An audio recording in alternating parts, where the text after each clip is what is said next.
سلام و وقت بخیر، شما را خوش آمدید میگم به دومین درس ما از دوره مدیریت زمان و برنامه‌ریزی.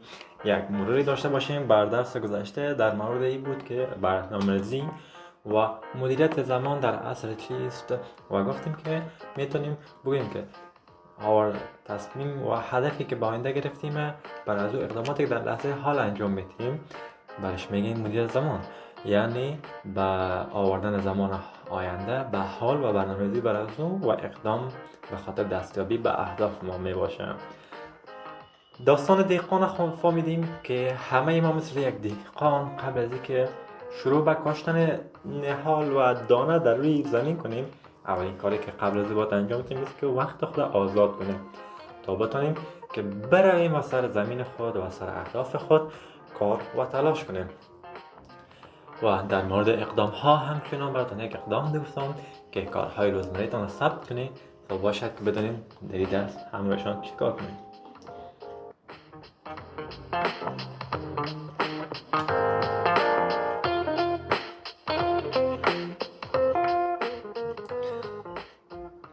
ما احمد بلال شمس هستم، استاد توسعه مهارت های فردی و شما صدای ما را از فراتر از عصر میشنوید.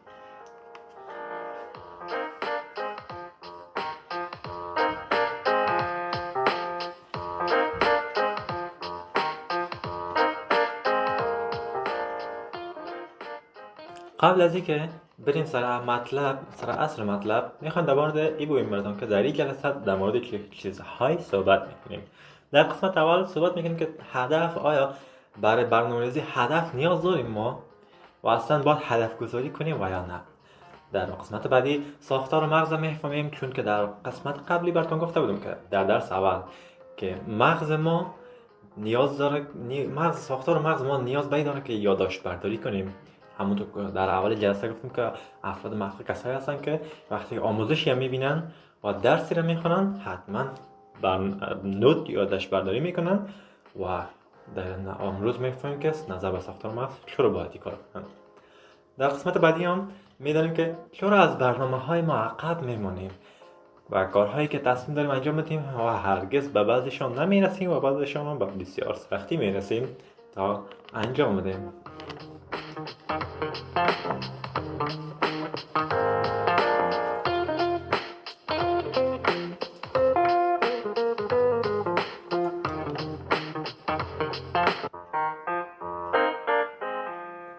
آیا اصلا قبل از برنامه‌ریزی باید هدف گذاری کنیم؟ براتون میخوام بسیار جدی بگویم که هدف نداشتن در برنامه‌ریزی مثل شلوار بدون کمربند میمونه. یعنی چی؟ یعنی شما اگر هدفی ندارید اصلا چرا برنامه‌ریزی کنید؟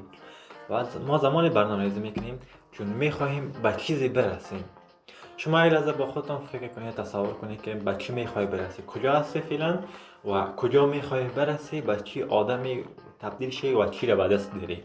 زمانی که تصویرت پیدا کردی بعد از این میتونی هدف برنامه‌ریزی کنی تا که به اون تصویرتون برسی. ولی یک آدمی که در بیکار است، در خانه نشسته همیشه، کاری نداره، هدفی نداره و هم مثل آدم‌های روزگم هر کی پیش آمد خوش آمد، همین قسم است. این فرد نیازی نداره که برنامه‌ریزی کنه و مجبورم نیست برنامه‌ریزی کنه چون هدفی نداره و برش ننگام نیست که باید برنامه‌ریزی نداشته باشه. ولی کسی که هدف داره، هدفمند است، این فرد است که مجبور است برنامه‌ریزی کنه و باید برنامه‌ریزی کنه، چون که همین برنامه‌ریزی است که ما را به هدف ما و همون تصویری که ما در آینده داریم، در 3 سال بعد داریم، برای ما را به او میرسانه. و هرگز برنامه‌ریزی به هدف نمیشه. ما برنامه‌ریزی کنم که به چیز برسم، اما تو که نفهمی که به چی میخوای برسی، پس چطور میتونی برنامه‌ریزی کنی؟ و اصل برنامه‌ریزی همچنان چی میباشه؟ بر هدف. پس قبل از اینکه ما برنامه‌ریزی کنیم باید اهداف خود را بشناسیم، اهداف خود را تعیین کنیم و مدت زمانش را بشناسیم، زمانی که میخوایم به او برسیم و فاصله که فعلا داریم، جایی که فعلا هستیم و تا جایی که به هدف ما میخوایم برسیم این فاصله را برنامه‌ریزی میکنیم و اقداماتش مشخص میکنیم تا اینکه در زمانی که نیاز مشخص کردیم به ما هدف خود برسیم.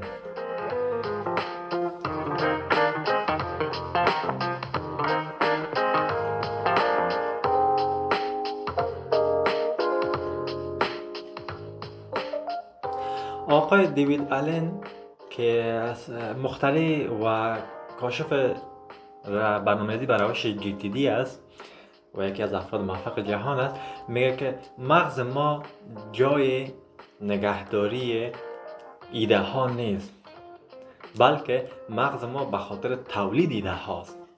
یعنی چی؟ یعنی که بسیاری ما بیشتر اوقات زمانهایی شده که وقتی که یک فکر در ذهن ما میرسه او را در ذهن خود نگاه میکنیم، برو میگیم مثلا بعدا انجامش میدیم و بیشتر اوقات یا ای فراموش میشه و یا ای که تو وقتی که یک قسمت از حافظه ذهنت برای یک چیز مشخص نگاه کردی، حافظه نمیتونه، ذهن نمیتونه که خلاق باشه و ایده های جدید به وجود بیاره. همین قسم آقای دیوید آلن میگه که همیشه تلاش کنی هر چیزی که در فکرتون آمد او را بنویسی، روی کاغذ پیاده کنی، چون که در غیر صورت یا فراموش نمیشه و یا هیچگاه انجام نمیشه و مغز جای خالی نداره که ایده های جدید پردازش کنه. همین قسم ما مثلا در کارهای روزانه هر چیزی که میخوایم عادت کنم برای روش GTD که در دوره جامعه برنامه‌ریزی و مدیریت زمان بیان میکنیم، چون خیلی مفصل است و خیلی آموزش های زیادی در این دوره دیدیم در مورد GTD و برنامه‌ریزی برای GTD در اوجا بیان کردیم که اگه دوست داشتی در اوجا میتونی بیایی و او را روش GTD را به بهترین شکل یاد بگیری. یکی از کارهایی که در GTD باید انجام بدی همیشه یک ورق، یک کاغذ و یک قلم همراه خود می داشته باشی و تمام چیزی که در ذهنت میاد همیشه یادداشتش میکنی. حتی در دستشویی زمانی که میگی ما یک قلم یا یک کاغذ در دیوار نصب کردیم و فکرایی که میاره همیشه نوشتش میکنم تا اینکه اولی که از یادم نره و دومی که ذهنم آزاد باشه و تمام و خلاقیت که انجام بده و خلاق باشه. از این خاطر یادداشت برداری و این درس ها براتون خیلی مهم است، چون که بعد از اینکه هر سال تمام میشه تا 24 ساعت تقریبا 80% از این درس ها یادتون میره مگر اینکه یادداشت برداری کرده باشی و او را مرور کرده باشی.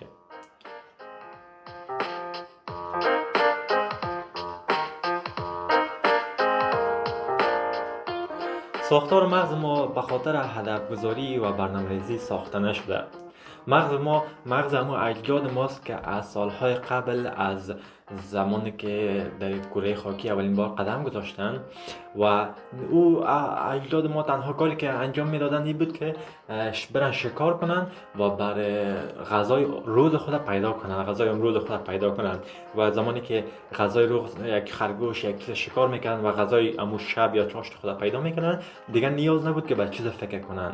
اما امروزه در عصر امروز ما نیاز داریم که به آینده خود فکر کنیم، به 30 سال بعد خود فکر کنیم، حتی به 97 پشت آینده خود باید فکر کنیم تا اینکه در این دنیا موفق باشیم. شرایط همین قسم چیز تقاضا میکنه. پس مغز ما ایره تصور کرده نمیتونه، چون که مغز دنبال نتیجه آنی میباشه. وقتی که اجداد ما میرفتن خرگوش شکار میکنن نتیجهش میدن که شب غذا میخوردن. ولی اگه شما امروز برنامه‌ریزی میکنی و هدفتان چه وقت نتیجهش براتون میرسه، مثلا 3 سال بعد، 6 ماه بعد و یا 3 ماه بعد، اینا مغز تحمل کردن نمیتونه.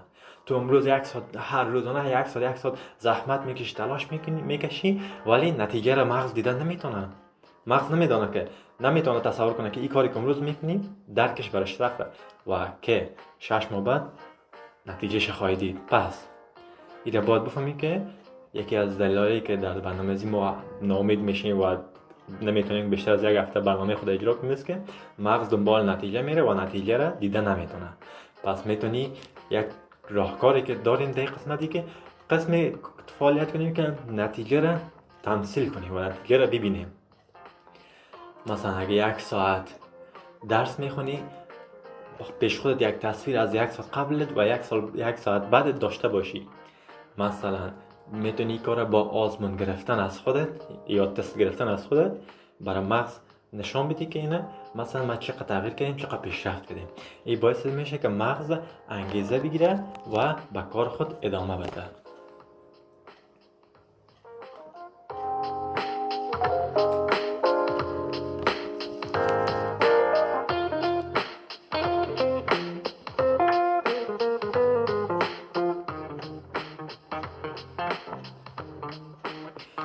اصلا به یک قسمت صحبت کنیم که چرا مغز ما چرا ما از برنامه‌ریزی عقب میمونیم. بخاطر که باز من برمیگرده به ساختار مغز ما نامحدود است. روزانه بین 30 تا 50 هزار فکر در ذهن ما میآید. اما میفهمی که خود ما محدود هستیم، بدن ما محدود است. بدن ما حداقل در روز بتونه که 4 تا 8 کار انجام بده. اما ذهن ما در این مدت 30,000 دانه فکر انجام در ذهن رفته و آمده. پس یکی از دلایلی که ما نمیتونیم به برنامه‌های ما عقب میمونیم است که ذهن ما نامحدود است. و استیو جابز در این باره میگه که ما موقعی که به کارهای انجام دادیم افتخار میکنم، به کارهایی که انجام ندادیم همچنان افتخار میکنم.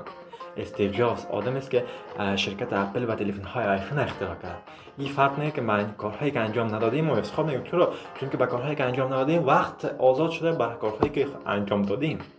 پس به خاطر از اینکه از برنامه‌های معقب نمانیم باید از اولویت بندی استفاده کنیم.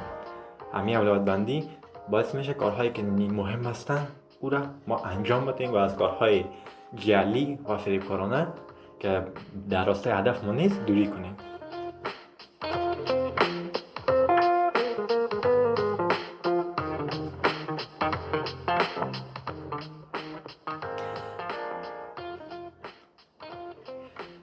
زمانی که شما کارهای روزانه‌تان یادداشت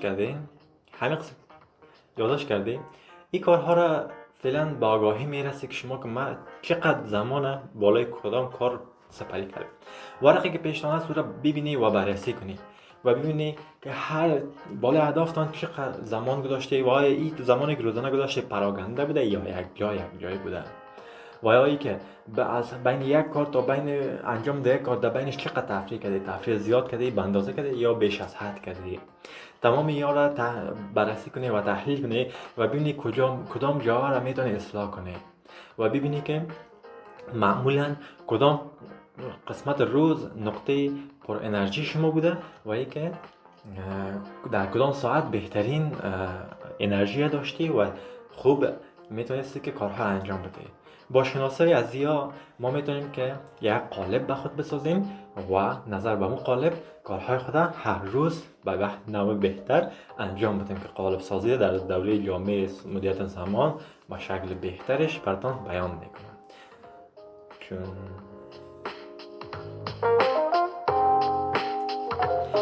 قبل از اینکه صحبت به پایان برسانم میخوایم براتون بگیم که گام بعدی هم براتون بگیم یک تکنیک دیگر هم بگیم.